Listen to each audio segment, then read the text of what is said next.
people know how to ride or even come here wanting to ride. They come here to be seen on Main Street and to make the party. And a lot of these people wouldn't be doing the things that they do back home. But they come out here where nobody knows them and it's just party central. The sign states the official party line. Sturgis is all about bikes, babes, and beer. In that order. Downtown Sturgis certainly has its share of bikes and beer, and most of the bars are open only for the rally. Usually at a bar, customers head for the door when there is a fight. At the Knuckle, you come for the fight. Life is blissful and perfect at fight night. One definition of bliss: amateur, ultimate, or extreme fighting. Banned in many states, it's considered by some to be human cockfighting, a gladiator event. A punch here, a knee there, it's all allowed in ultimate fighting. We're going to run them around the round again. And these gals have come a long way, so we're going to they got a little tip jar over here too. If you guys would like to throw a tip after they go around with round one, let's give it up for my lovely round girls, Chrissy and Brianna. Come on, make them feel welcome, come on. What are the hotshot models thinking? They probably would rather be somewhere else. Line up a dollar bill and throw a few dollars, or a 50 or a 100 or a $1,000 bill. The fighters fight for tips and the crowd responds, tossing dollar bills into the ring at the end of the fight. In between rounds, the few babes that are around cavort around the ring.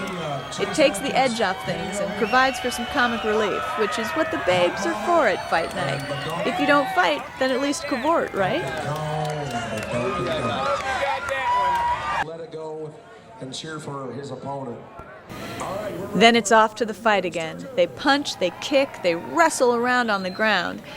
The rules follow: no groin kicking, headbutting, biting, hair pulling, spitting at an opponent, eye gouging, and fish hooking. That is, the placing of fingers into the mouth of your opponent and pulling your hands in opposing directions until your opponent looks like a cartoon character. The head trauma most associated with ultimate fighting has proven to be less debilitating than boxing. Since ultimate fighting made its debut in the U.S. in 1993, no fatalities have been reported, while more than 350 professional boxers have been killed in the ring since 1945. Of course, any discussion about the dangers of given sports seems fairly academic at a motorcycle rally. Motorcycle fatalities are at nearly 5,000 a year. Regarding the babes part of Bikes, Babes, and Beer, this may disappoint many of the male viewers. The truth of the matter is that you don't see many women on Main Street in Sturgis. As for the subcategory of women, babes even less. The few babes you do see in the crowd are mostly working for tips. Everyone's asking me to go home with them. How much would it cost to take me home for a day and stuff like that. But I don't, I made a personal decision not to go home with anyone because I don't know anyone. I'm not going to trust anyone when I'm out here. You know what I mean? In One-Eyed Jacks, no holds are barred in pushing the merchandise during the week of the rally. All kinds of drinking games and stunts come into play. It's not the usual kind of bartending that's taught in bartending school, but bartenders get the hang of it fairly quickly.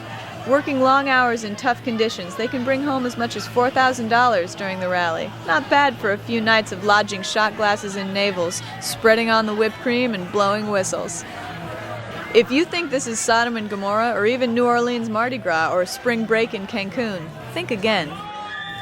Normally, Sturgis is a very conservative family and church small town. During Biker Week, this doesn't change much. Attention all born to be wild types, laws are strictly enforced. Last call is 1:45 a.m. sharp, give or take a second or two. You want to park your bike overnight? Tow trucks are ready and waiting at 2 a.m. Any biker seeking to connect with your inner outlaw, you must hop on your bike and ride out to the outskirts of town in the vast biker campgrounds and bars, such as the Full Throttle Saloon, the self-proclaimed largest biker bar in the world. Like any subculture, bikers need a place to call home. It's here at the biker bar that the biker brotherhood truly comes into its own. It's a place for bikers to be bikers. The saloon harkens back to the Wild West outlaw days, only now the horses are made of iron and chrome. The outlaws, mostly weekend riders. You park your bike, look for babes, but when you notice there aren't very many who aren't working for tips, you shrug it off. Sink into an old couch, have a beer or 2 or 3, watch the bikes go by. Okay, be honest. You're bored at the biker bar, or say you're bored in general. It happens to all of us now and then, bikers included. Bored at seeing yet another animal skin and head bike with the goggles on. The dog in the sidecar show just doesn't do it anymore. Been there, done that. If boredom should set in, you can always wander off to the side of the main space and enjoy the wall of death. Outside biker legend Rhett Rotten draws the crowds in with a teaser show. Fact, the prospect of watching someone die is never boring.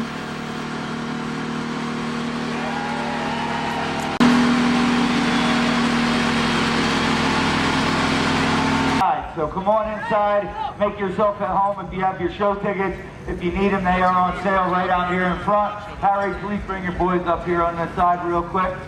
A lot of people ask me, what are you going to do when you retire? How much longer can you keep riding? You know what I tell them, Harry? Never! Relax! You don't retire from this, you fucking die. Yeah!